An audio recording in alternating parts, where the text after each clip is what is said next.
All hands on deck as wildfires race out of control in Northern California. The technological challenge for fire crews on the front lines. And helping kids succeed in higher education. How the Department of Defense is pitching in for San Diego schools. That's the most visible work that I'm ever going to do in my career. Even if I were to direct an independent film and it was a smash hit and millions upon millions of people saw it, it wouldn't even come close to the penetration that something like Tron Legacy has. Designing a world from the future. The key mistakes that helped this artist thrive. KPBS Evening Edition starts right now.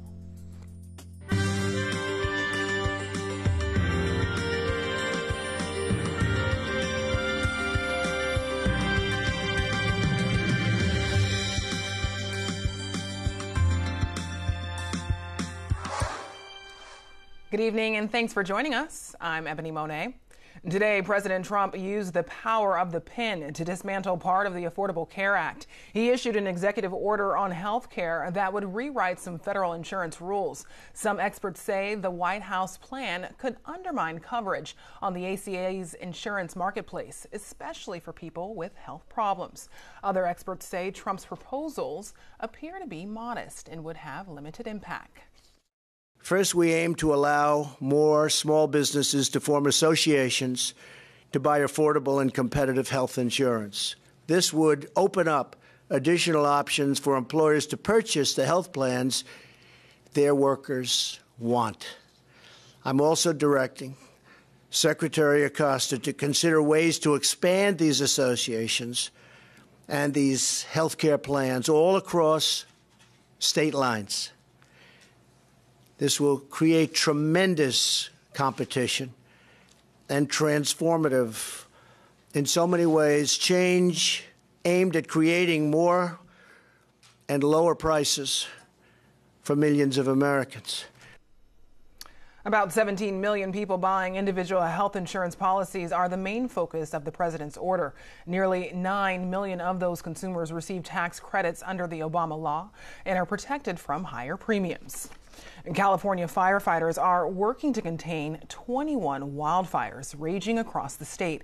At least 26 people have died. More than 4,800 people are staying in evacuation centers, and more than 190,000 acres are still ablaze. Today, state emergency service officials said 8,000 plus firefighters are part of the fight. I want to say again that we are not out of this emergency. We're not even close to being out of this emergency. We're continuing to address the current and future needs. This includes those most at risk, such as the elderly, the very young, and those with access and functional needs issues.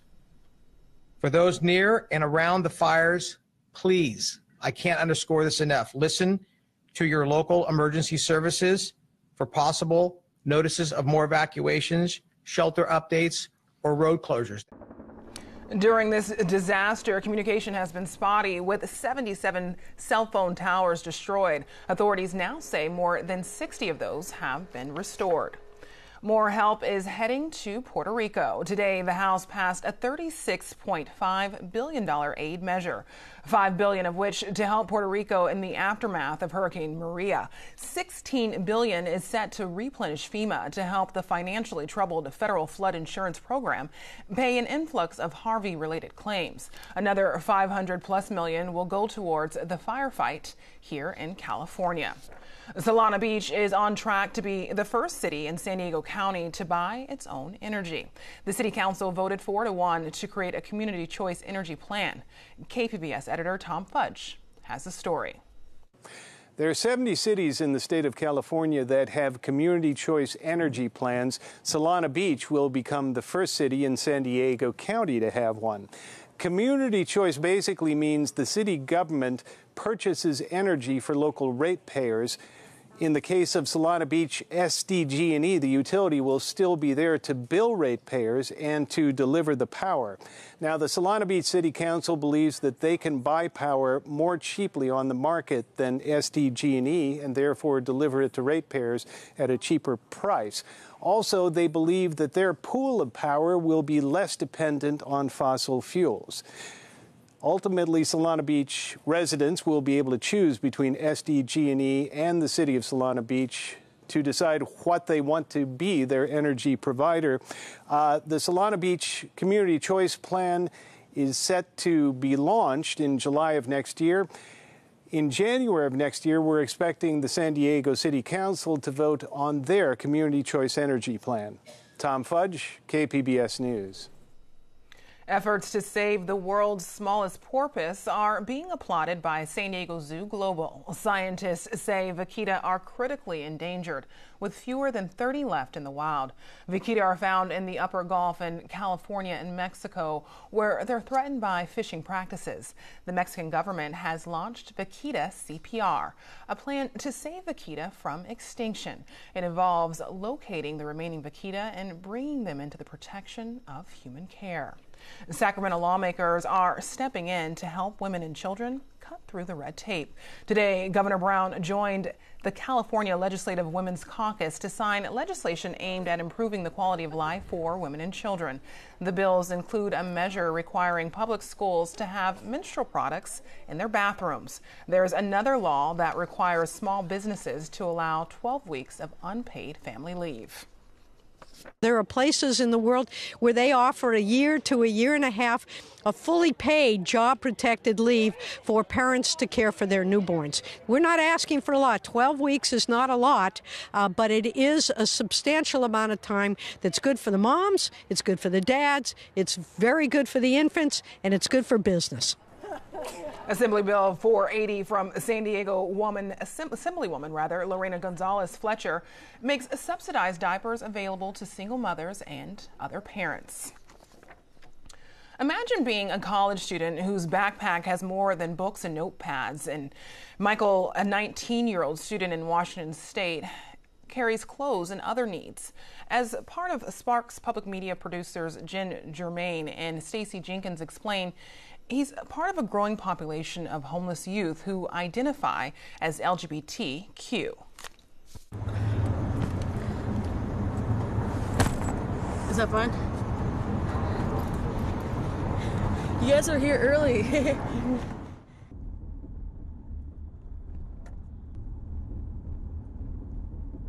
When I leave the shelter, I pack up like all my important valuables, like my backpack, my school stuff. Sometimes I have to carry bags of laundry. So I'll go to Cal Anderson Park. Sometimes walking is hard because I have to walk at least like an hour to 2 hours a day. And I feel like a stress on my back sometimes, or I feel like constantly hungry.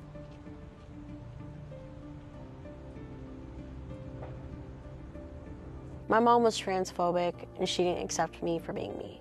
She saw me as her daughter and refused to see me as her son. Like, I didn't even tell my dad I was transitioning because I was scared that he would be like angry to the point where it's scary. I couldn't be at a place where I felt worthless every day.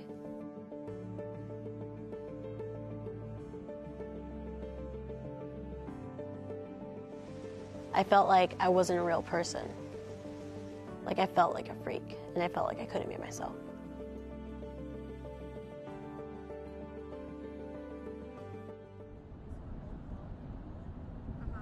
I'm currently going to Everett Community College, but I plan on transferring to Seattle Central for the fall. Going to do my test now. I'm trying to earn my associates. I'm not doing well in school because of the stress of everything else that's going on. I had to withdraw from 2 of my classes because I wasn't able to do all the assignments. It's been a challenge because not only because of transportation, but because of that lack of access to food. Like sometimes going between 7 and 9 hours of not eating in a day. With everything that's been going on, I've only been able to complete 1/4 of school. A lot of folks who I work with, are rightfully highly agitated and very anxious, and they have a lot to worry about. A lot of the work Michael and I have been doing, like around school, has been kind of not the biggest priority because we've been trying to make sure that Michael is stable in other aspects of his life so that when he is in school in the fall, that he'll be really successful. A major misconception with being homeless is that all homeless people do drugs. All homeless people are bad. There are homeless people like me that are homeless because of an unsafe environment, that are homeless because abuse and neglect happened in their life. What keeps me going is seeing other people that have faced similar stuff as me, because I realize that I want a future for myself and I want to help other people get off the streets eventually. I want people to know that they're not alone and that there are people that will have their back.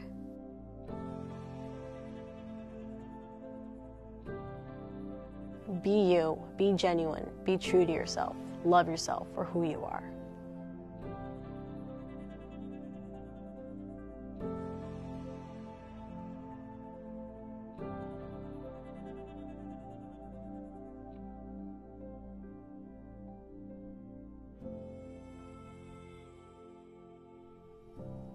That Spark Public Report comes from KCTS 9 in Seattle. South Bay students are set to get more math and science support. Today, the Department of Defense presented the Sweetwater Union High School District with an $8 million grant. The money will go towards implementing a national math and science initiative. The idea is to increase the number of students taking college-level courses. This grant offers us opportunities to have students come together in study sessions across schools as well. So they're not just going to be meeting students from their own school and studying, but they're going to be meeting students across our district. And we have 10 large high schools. And so the training for the teachers will enhance the teaching, and the study sessions will enhance the learning for the kids. It's just a win-win for all parties. The program is geared towards schools that serve military families. Congress has less than 6 months to decide the fate of Dreamers, the hundreds of thousands of undocumented immigrants brought to the country as children. As NPR's Jeff Bennett explains, Democrats and Republicans are each promoting plans to give Dreamers legal status as the White House weighs in with its own demands.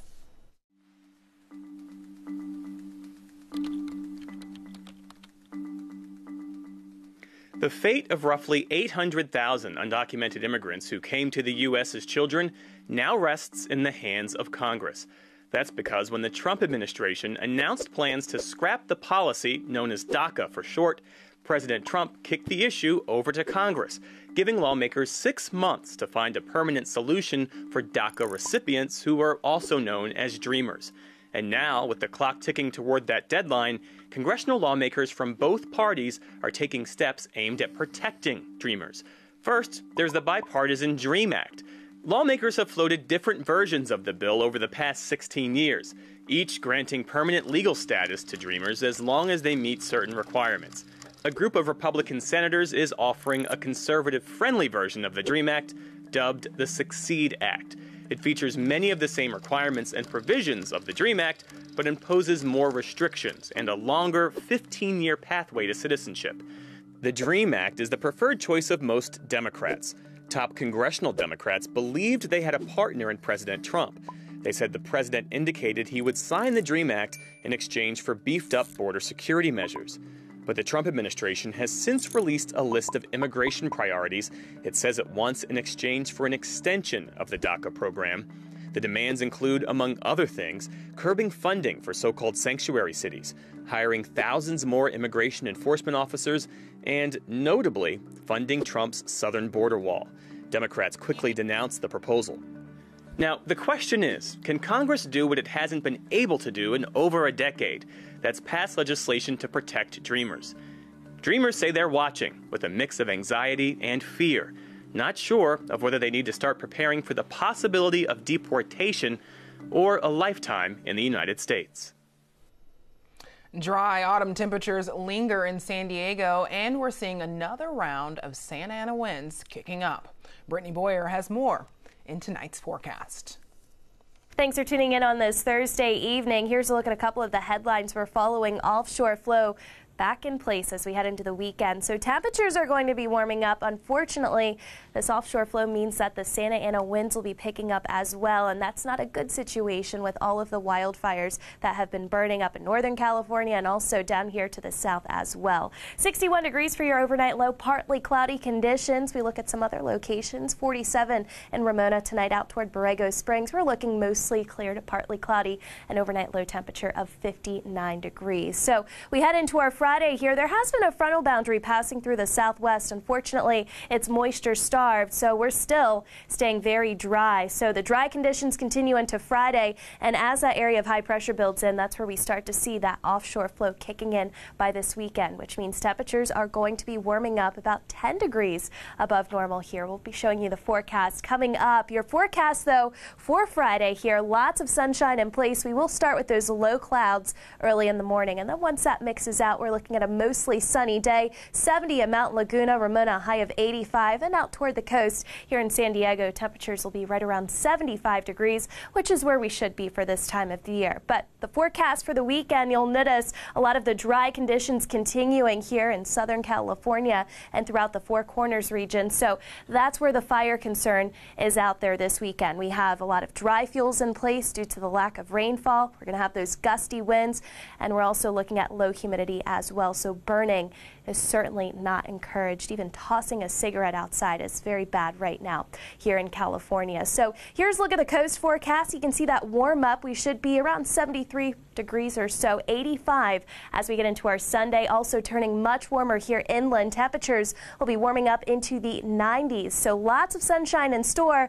Again, staying nice and dry here across the area. The mountains, we're looking at temperatures in the mid 70s, and it will be toasty in the desert into next week. For KPBS, I'm Brittany Boyer. It sounds like something out of a Cold War spy movie. The Associated Press has just released a recording of what some U.S. Embassy workers heard in Havana in a series of what they're calling unnerving incidents. U.S. investigators say they are trying to find out if these are deliberate attacks. It sounds like a mass of cyber crickets. Investigators say this high-pitched whine from Havana could be a sonic weapon. AP reporters have learned this recording has been sent for analysis to the U.S. Navy and intelligence services. Americans who heard these sounds in Havana have described slightly different sounds, and even in some of the recordings that the AP has reviewed, there are slight variations. However, this high-pitched cricket sound seems to appear in all of them. The AP reported last month that some people experienced attacks or heard sounds that were narrowly confined to a room or parts of a room. According to the State Department, at least 22 Americans are medically confirmed to have been affected. Sound experts and physicians say they know of no sound that can cause physical damage when played for short durations at normal levels through standard equipment like cell phones or computers. You won't be hearing it, but of course it is going into your system. It's like acoustic hammer which is hitting you. You're just not able to hear it because its frequency is much higher. So there were some concerns to it, and if it is really, really high, it could create some, what we call as a bioeffects. It's possible that what we're hearing on the recording is actually only part of the picture. Traditional recording devices are only able to pick up certain types of frequencies, such as the ones that the human ear can hear. It's possible there are additional frequencies, possibly those too low or too high to be picked up, that are also happening when these attacks occur. The Navy did not respond to requests for comments on the recording. Cuba has denied involvement or knowledge of the attacks. As an artist working with computers, David Lewandowski knows how to make everything slick and perfect. He designed motion graphics for the films Tron Legacy and Oblivion. He also relishes the mistakes and miscalculations of 3D rendering software. In tonight's Artbound report, producer Jordan Wayne Long shows us how he uses those mistakes in his videos.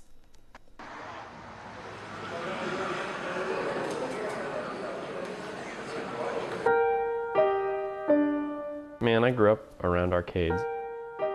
It's a big part of my life. I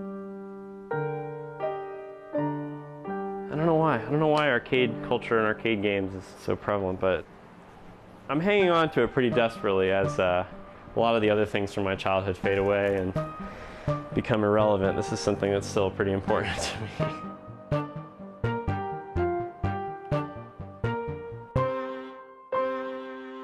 It took about a year of film school. And man, if you could talk to anyone I went to film school with, they would just tell you I hated it. I hated it so much. Like, I didn't like the idea of being a PA for years, or being, you know, like trying to get into a guild for many years and log the hours and stuff. It was just too, maybe I was too lazy or too uninterested by it, but I had to do something else. I'd kind of built a name for myself as one of the big Cinema 4D freelancers in LA, and I met this guy Jake Sargent, and I had met this guy Bradley Munkowitz, G-Monk, who brought me in to do Tron.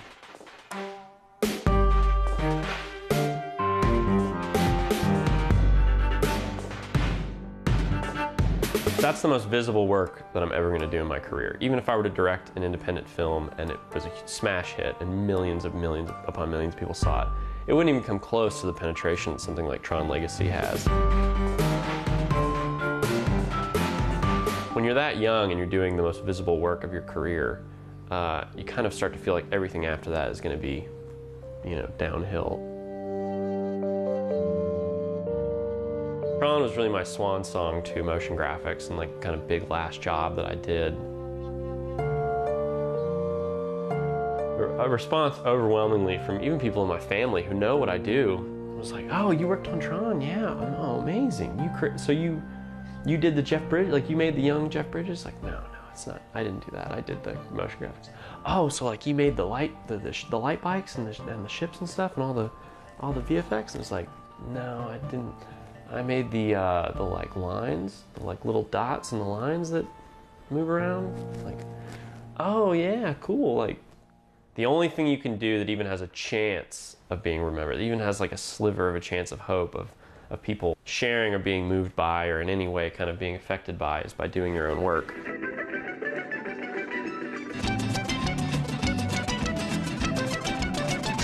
So the first one was made as a sketch for part of a Channel 101 show called Everything. It was the longest running Channel 101 show in the history of the program.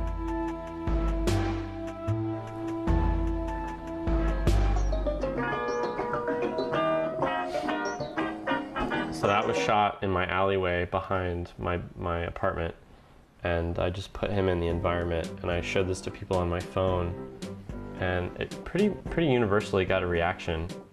So it was like discovering that this was a thing was pretty exciting, because I just instantly wanted to start working on it right away. You know, I didn't waste any time.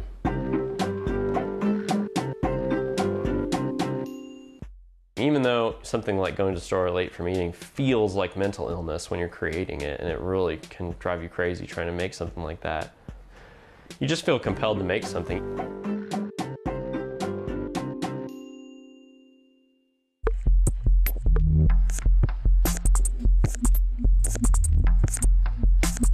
Music is the most important, like I would say more important in my life than comedy or design or anything. One of my favorite things to do is drive around listening to music with people in my car. I mean, my whole life I've pretty much had friends that were musicians or in bands or DJs or whatever, and so now, as an adult, I'm able to like share and participate with them more by making videos with them or making videos for them.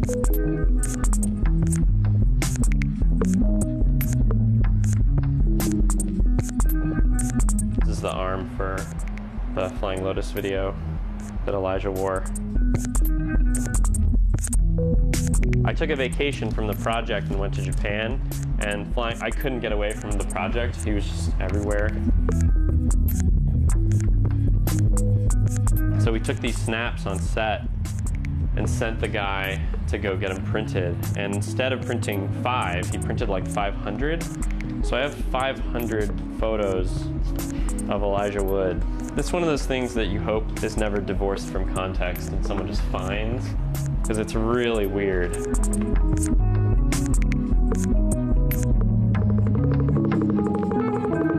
Some of the best videos I've seen have been when people were just so into the music that they had to do something about it. There wasn't as much of like a financial incentive or like a career incentive, you know? It's just, this is something I have to do.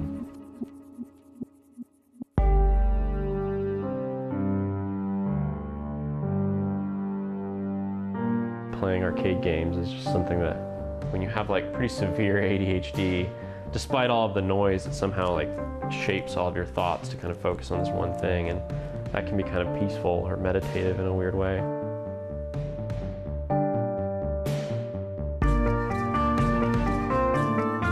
This is the Dreamcast I've had since September 9th, 1999. You know, it was a creative platform, but it was really, there was very bad economic stability in the model. So like maybe there's a parallel to my life. People are really attracted to passion, I think, and when you're really passionate about something, they want to help you or help people accomplish their goals a lot of times. Could you imagine if every time you tried to have sex with someone, you had to like talk them through the experience? Like, that's why we have art, because we can't say everything that we want to say in words and in a PDF. It's like really frustrating. That story was from Artbound, a production of KCET in Los Angeles. Now here's a look at what we're working on for tomorrow in the KPBS newsroom. On Morning Edition, new California laws that could lower court fees and offer lighter sentences for youth in the juvenile justice system. That's tomorrow on KPBS Radio. You can find tonight's stories on our website, kpbs.org/evening edition. Thanks for joining us. Have a great night.